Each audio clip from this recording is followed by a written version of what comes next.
Hawaii Tourism Authority Executive Isaac Choy is fighting back after being put on unpaid leave for hostile workplace complaints. He filed a whistleblower lawsuit saying he was pushed out after he found improper spending at the agency. Choy spoke exclusively with our Daryl Huff.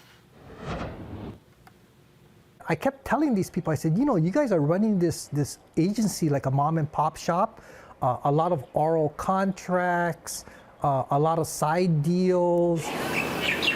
Isaac Choy says his complaining is why he now has plenty of time to enjoy the view of Manoa from his lanai on unpaid, unwanted leave. It seems like they're just deflecting from some of the actions that they've been doing at HTA. The whistleblower lawsuit includes a long list of all his complaints.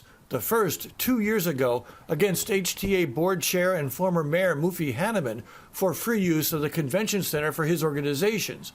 The list also includes delayed payments, one that could cost nearly $800,000 in interest. We are using state tax dollars, and for me, that's very, very important. Shortly after those alleged violations became public in March, Hanneman stepped down as board chair. A month later, out came accusations that Choy had used insulting racist and sexist comments about Native Hawaiians and women, which caused outrage.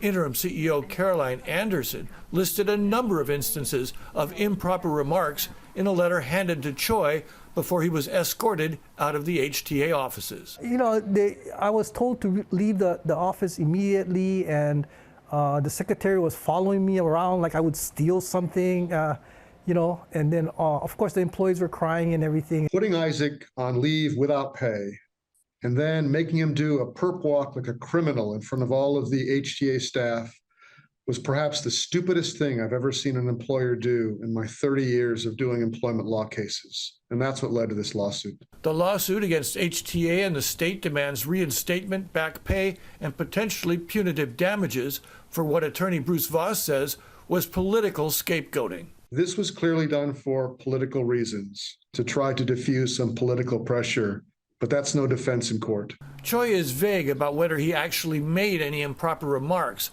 but denies being racist. He points out that HTA was having to follow the state procurement code for the first time. There's a lot of good people. In fact, I would say all the people at HTA, they're trying their best.